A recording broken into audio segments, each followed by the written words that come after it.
Il aura fallu que la polémique soit lancée par le vice-président du Conseil italien, Luigi Di Maio, du mouvement 5 étoiles, pour que les Français entendent parler du franc CFA. L'affaire est née le 20 janvier, quand Luigi Di Maio a déclaré à propos des migrants, je cite, « À partir d'aujourd'hui, ceux qui veulent débarquer en Italie, on va les emmener à Marseille. Je vais demander des sanctions contre les pays qui colonisent l'Afrique. La France imprime le franc dans les colonies pour financer une partie de sa dette. Pour laisser les Africains en Afrique, il suffirait que les Français restent chez eux. » Fin de citation. Le franc CFA, c'est le franc de la communauté financière africaine qui est le nom de deux monnaies communes héritées de la décolonisation. Le franc de la communauté financière en Afrique pour le Bénin, le Burkina Faso, la Côte d'Ivoire, la Guinée-Bissau, le Mali, le Niger, le Sénégal et le Togo. Et le franc de la coopération financière en Afrique centrale pour le Cameroun, le Congo, le Gabon, la Guinée équatoriale, la République centrafricaine et le Tchad. 14 pays en tout, pas tous francophones et ni anciennes colonies françaises, parfois protectorats allemands, espagnols ou portugais. Créé par De Gaulle le 25 décembre 1945 avec Soustelle et Pleven, le franc CFA est un outil de réaffirmation de l'autorité de la métropole sur des zones qui ont échappé à son contrôle lors de la Seconde Guerre mondiale. Ce qui pouvait se comprendre au lendemain de la guerre prend une autre tournure au moment de la décolonisation. Ce franc CFA, imprimé à Chamalières dans le Puy-de-Dôme, dans le fief de Giscard d'Estaing, ampute les pays qui l'utilisent de la marque de leur souveraineté. On gardera à l'esprit le parallèle avec l'euro. L'infantilisme financier et l'irresponsabilité dans lesquels ils sont encore tenus ont engendré des peuples d'assistés chroniques. Leurs chefs d'État sont devenus des mendiants et des voleurs pratiquant d'un côté une politique de révérence envers la puissance étrangère qui les protège et qui détient leur porte-monnaie et spoliant de l'autre leur population.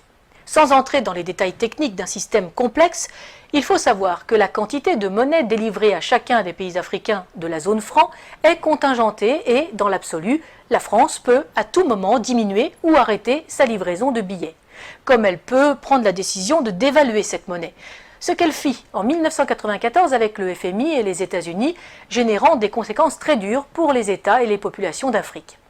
Par ailleurs, pour se garantir, la France est habilitée à stocker et à gérer à Paris, pour les pays de la zone franc, 50% des devises provenant de leurs exportations sur des comptes d'opération. Elle en ponctionnait la totalité jusqu'en 1973 et l'équivalent de 65% jusqu'en 2005. Les recettes en devises du cacao, du café, de l'EVA, du pétrole, du coton, de l'uranium, de l'or, du diamant, du manganèse, des métaux rares, etc. vendus dans le monde entrent donc pour une bonne part à la Banque de France et non dans les pays africains de la zone franc qui ont généré ces exportations. Un flux en dollars, livres sterling, yens et euros dont le Trésor français a la garde et place à son profit sur les marchés financiers internationaux.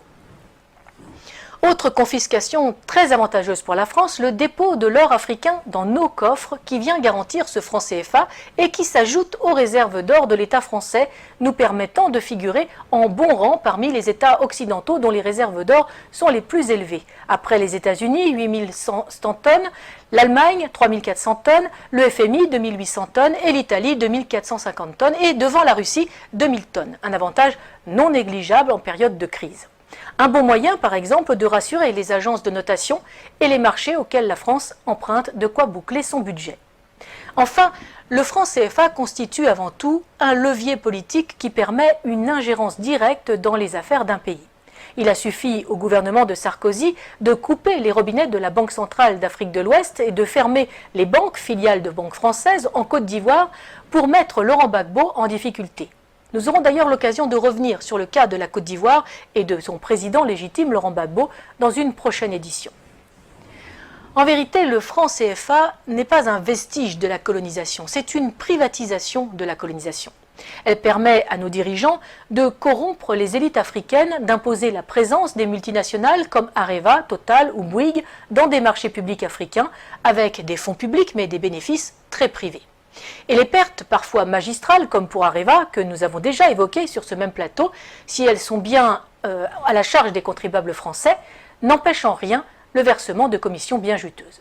Ce sont les mêmes multinationales qui font venir la main-d'œuvre africaine en Europe, un sous-prolétariat déraciné de pays corrompus et ruinés, une masse d'esclaves qui a l'énorme avantage de faire baisser les salaires des Européens et de mettre à mal tous les systèmes sociaux de protection, maladie, retraite, famille et les services publics. En multipliant les bénéficiaires sans apporter de nouveaux contributeurs, l'équilibre est rompu, les systèmes de protection et les services publics ne fonctionnent plus. Du coup, les bénéficiaires légitimes, les seuls contributeurs, les deux souches, n'en veulent plus et le privé peut prendre la relève et empocher de juteux bénéfices. Les délires complotistes, Charlie Hebdo, dans son édition du 27 octobre 2004, citait des propos tenus par Renaud Dutreil, alors ministre de la fonction publique, le 20 octobre à Paris, lors d'un déjeuner-débat de la Fondation Concorde. Je cite: « Le problème que nous avons en France, c'est que les gens sont contents des services publics. L'hôpital fonctionne bien, l'école fonctionne bien, la police fonctionne bien. Alors, il faut tenir un discours, expliquer que nous sommes à deux doigts d'une crise majeure, mais sans paniquer les gens, car à ce moment-là, ils se recroquevillent comme des tortues. » C'était en 2004, on mesure le chemin parcouru en 14 ans. Pour que l'Europe demeure aux Européens, il faut rendre l'Afrique aux Africains, ce qui permettra de rendre les Africains à l'Afrique. Le patriotisme social et économique que le Parti de la France veut installer dans notre pays est aussi la solution pour un développement indépendant des pays africains. Nos relations avec nos anciennes colonies est certes nécessaire pour des raisons géopolitiques et géostratégiques, mais elles doivent se faire dans l'intérêt des peuples souverains sur chacun des deux continents et non pour les bénéfices de leur caste dirigeante, qu'elle soit politique ou économique.